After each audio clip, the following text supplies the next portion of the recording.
ക്രിസ്തുവിലുള്ള പ്രിയപ്പെട്ട സഹോദരി സഹോദരന്മാരെ, ദൈവവചനം ജോഷയുടെ പുസ്തകത്തിനുള്ള വായന 3-ാം അധ്യായം 1 മുതൽ 17 വരെയുള്ള വാക്യങ്ങൾ. ജോർദാൻ കടക്കുന്നു. ജോഷുവ അതിരാവിലെ എഴുന്നേറ്റ് സകല ഇസ്രായേലരോടും കൂടി ഷിത്തിമിൽ നിന്ന് പുറപ്പെട്ടു. ജോർദാൻ നദിക്കരികെ എത്തി. മറുകര കടക്കാൻ സൗകര്യം പാർത്ത് അവിടെ കൂടാരമടിച്ചു. 3 ദിവസം കഴിഞ്ഞ് പ്രമാണികൾ പാളയത്തിലൂടെ നടന്ന് ജനത്തോട് കൽപ്പിച്ചു, ലേവ്യ പുരോഹിതന്മാർ നിങ്ങളുടെ ദൈവമായ കർത്താവിൻ്റെ വാഗ്ദാന പേടകം സംവഹിക്കുന്നത് കാണുമ്പോൾ നിങ്ങൾ അവരെ അനുഗമിക്കുവിൻ. ഈ വഴിയിലൂടെ ഇതിനു മുമ്പ് നിങ്ങൾ പോയിട്ടില്ലാത്തതിനാൽ പോകേണ്ട വഴി അവർ കാണിച്ചു തരും. എന്നാൽ നിങ്ങൾക്കും വാഗ്ദാന പേടകത്തിനും ഇടയ്ക്ക് 2000 മുഴം അകലമുണ്ടായിരിക്കണം. അതിനെ സമീപിക്കരുത്. ജോഷുവ ജനത്തോട് പറഞ്ഞു, നിങ്ങളെ തന്നെ ശുദ്ധീകരിക്കുവിൻ. നാളെ നിങ്ങളുടെ ഇടയിൽ കർത്താവ് അത്ഭുതങ്ങൾ പ്രവർത്തിക്കും. വാഗ്ദാന പേടകമെടുത്ത് ജനങ്ങൾക്ക് മുമ്പേ നടക്കുവിൻ എന്ന് അവൻ പുരോഹിതന്മാരോട് പറഞ്ഞു. അവർ അപ്രകാരം ചെയ്തു.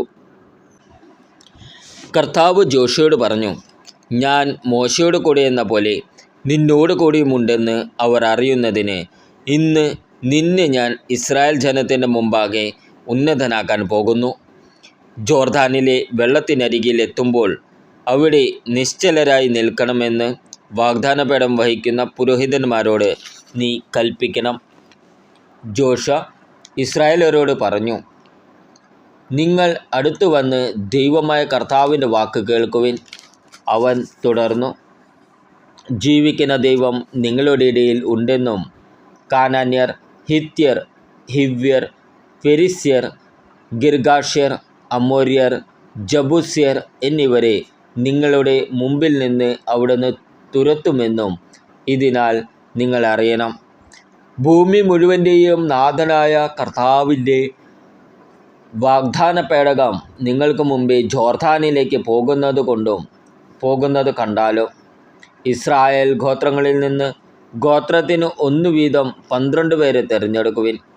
ഭൂമി മുഴുവൻ്റെയും നാഥനായ കർത്താവിൻ്റെ പേടകം വഹിക്കുന്ന പുരോഹിതന്മാരുടെ ഉള്ളങ്കാൽ ജോർദാനിലെ ജലത്തെ സ്പർശിക്കുമ്പോൾ വെള്ളത്തിൻ്റെ ഒഴുക്ക് നിലയ്ക്കുകയും മുകളിൽ നിന്ന് വരുന്ന വെള്ളം ചിറ പോലെ കെട്ടി നിൽക്കുകയും ചെയ്യും.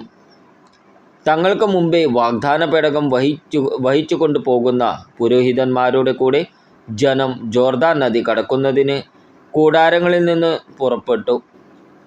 വാഗ്ദാന പേടകം വഹിച്ചിരുന്നവർ ജോർദാൻ നദീതീരത്തെത്തി.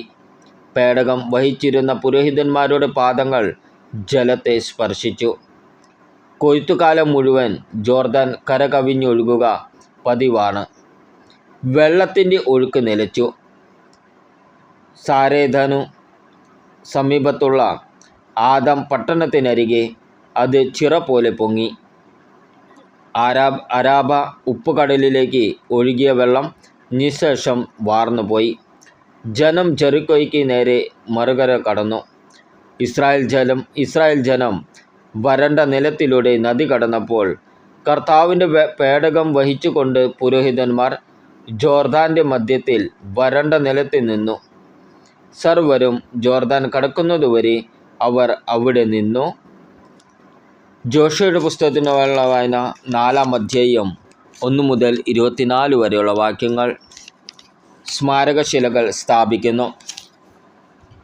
ജനം ജോർദാൻ കടന്നു കഴിഞ്ഞപ്പോൾ കർത്താവ് ജോഷുവയോട് അരുളി ചെയ്തു, ഓരോ ഗോത്രത്തിൽ നിന്ന് ഒരാളെ വീതം ജനത്തിൽ നിന്ന് 12 പേരെ തിരഞ്ഞെടുക്കുക. ജോർദാൻ്റെ നടുവിൽ പുരോഹിതന്മാർ നിന്നിരുന്ന സ്ഥലത്ത് നിന്ന് 12 കല്ല് കൊണ്ടുവന്ന് ഇന്ന് രാത്രി നിങ്ങൾ താവളമടിക്കുന്ന സ്ഥലത്ത് സ്ഥാപിക്കണം. ഗോത്രത്തിന് 1 വീതം ഇസ്രായേൽ ജനത്തിൽ നിന്ന് തിരഞ്ഞെടുത്ത 12 പേരെ ജോഷുവ വിളിച്ചു. അവൻ അവരോട് പറഞ്ഞു, നിങ്ങളുടെ ദൈവമായ കർത്താവിൻ്റെ പേടകത്തിന് മുമ്പേ ജോർദാൻ്റെ മധ്യത്തിലേക്ക് പോകുവിൻ. അവിടെ നിന്ന് ഇസ്രായേൽ ഗോത്രങ്ങളുടെ എണ്ണമനുസരിച്ച് ഓരോരുത്തരും ഓരോ കല്ല് ചുമലിൽ എടുക്കണം. ഇത് നിങ്ങൾക്കൊരു സ്മാരകമായിരിക്കും. ഇത് എന്ത് സൂചിപ്പിക്കുന്നു എന്ന് ഭാവിയിൽ നിങ്ങളുടെ മക്കൾ ചോദിക്കുമ്പോൾ അവരോട് പറയണം, കർത്താവിൻ്റെ വാഗ്ദാന പേടകം നദി കടന്നപ്പോൾ ജോർദാനിലെ ജലം വിഭജിക്കപ്പെട്ടു. ഈ കല്ലുകൾ എക്കാലവും ഇസ്രായേൽ ജനത്തെ ഇക്കാര്യം അനുസ്മരിപ്പിക്കും. ജോഷുവ ആജ്ഞാപിച്ചതുപോലെ ജനം ചെയ്തു. കർത്താവ് ജോഷുവയോട് പറഞ്ഞതുപോലെ ഇസ്രായേൽ ഗോത്രങ്ങളുടെ എണ്ണമനുസരിച്ച് അവർ ജോർദാനിൽ നിന്ന് 12 കല്ലെടുത്തു. അത് കൊണ്ടുപോയി തങ്ങൾ താമസിച്ചിരുന്ന സ്ഥലത്ത് വെച്ചു. ജോർദാൻ്റെ നടുവിൽ വാഗ്ദാന പേടകം വഹിക്കുന്ന പുരോഹിതന്മാർ നിന്നിടത്തും ജോഷുവ 12 കല്ല് സ്ഥാപിച്ചു. അവ ഇന്നും അവിടെയുണ്ട്.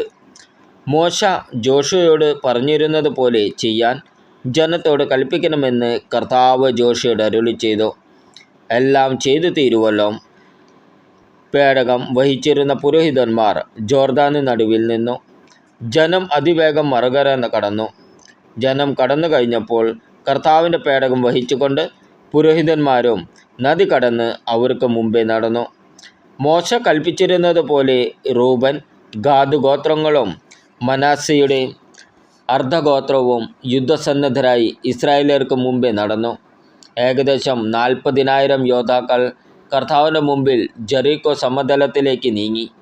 അന്ന് കർത്താവ് ഇസ്രായേൽ ജനത്തിന് മുമ്പാകെ ജോഷുവയെ മഹത്വപ്പെടുത്തി.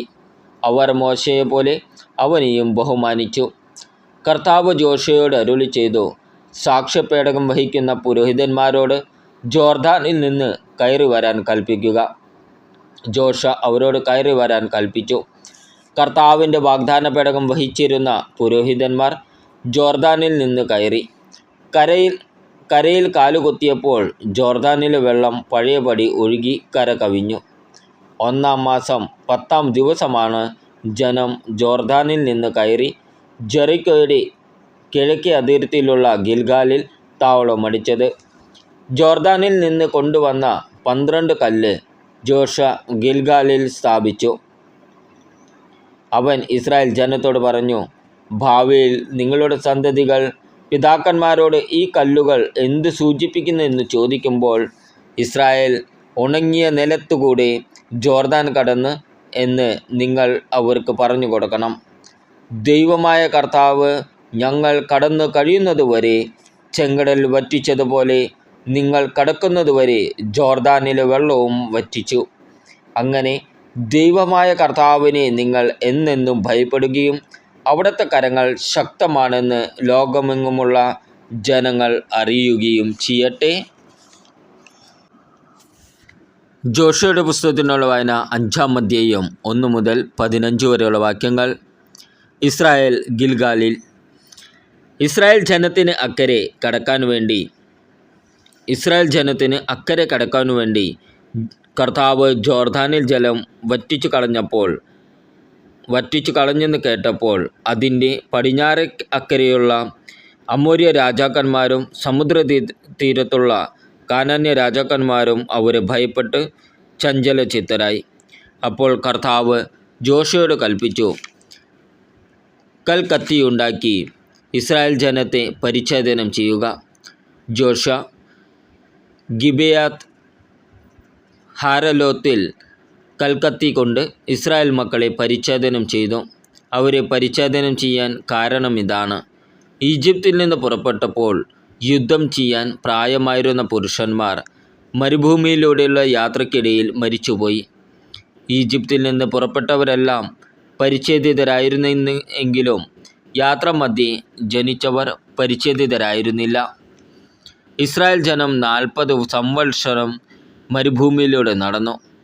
ഈജിപ്തിൽ നിന്ന് പുറപ്പെട്ട യുദ്ധം ചെയ്യാൻ പ്രായമായ പുരുഷന്മാരെല്ലാം കർത്താവിൻ്റെ വാക്ക് കേൾക്കാത്തതുകൊണ്ട് മരിച്ചുപോയി. അവർക്ക് നൽകുമെന്ന് പിതാക്കന്മാരോട് വാഗ്ദാനം ചെയ്ത തേനും പാലും ഒഴുകുന്ന ദേശം അവരെ കാണിക്കുകയില്ലെന്ന് കർത്താവ് ശപഥം ചെയ്തിരുന്നു. അവർക്ക് പകരം അവകാശികളായി ഉയർത്തിയ മക്കളെയാണ് ജോഷുവ പരിച്ഛേദനം ചെയ്യിച്ചത്. യാത്രാമധ്യേ പരിച്ഛേദന കർമ്മം നടന്നിരുന്നില്ല. പരിച്ഛേദനം കഴിഞ്ഞവർ സൗഖ്യം പ്രാപിക്കുന്നതുവരെ അവർ പാളയത്തിൽ തന്നെ താമസിച്ചു. അപ്പോൾ കർത്താവ് ജോഷുവയോട് അരുളിച്ചെയ്തു, ഈജിപ്തിൻ്റെ അപകീർത്തി ഇന്ന് നിങ്ങളിൽ നിന്ന് ഞാൻ നീക്കിക്കളഞ്ഞിരിക്കുന്നു. അതിനാൽ ആ സ്ഥലം ഗിൽഗാൽ എന്ന് ഇപ്പോഴും അറിയപ്പെടുന്നു. ഇസ്രായേൽ ജനം ജെറിക്കോ സമതലത്തിലെ ഗിൽഗാലിൽ താവളമടിച്ചു. മാസം 14 ദിവസം വൈകുന്നേരം അവർ അവിടെ പെസഹ ആഘോഷിച്ചു. പിറ്റേ ദിവസം അവർ ദേശത്തെ വിളവിൽ നിന്ന് ഉണ്ടാക്കിയ പുളിപ്പില്ലാത്ത അപ്പവും വറുത്ത ഗോതമ്പും ഭക്ഷിച്ചു. പിറ്റേന്നു മുതൽ മന്ന വർഷിക്കാതായി. ഇസ്രായേൽ ജനത്തിന് വീണ്ടും മന്ന ലഭിച്ചില്ല. അവർ ആ വർഷം മുതൽ കാനാൻ ദേശത്തെ ഫലങ്ങൾ കൊണ്ട് ഉപജീവനം നടത്തി. കർത്താവിൻ്റെ സൈന്യാധിപൻ. ജെറിക്കോയെ സമീപിച്ചപ്പോൾ ജോഷുവ കണ്ണുകൾ ഉയർത്തി നോക്കി.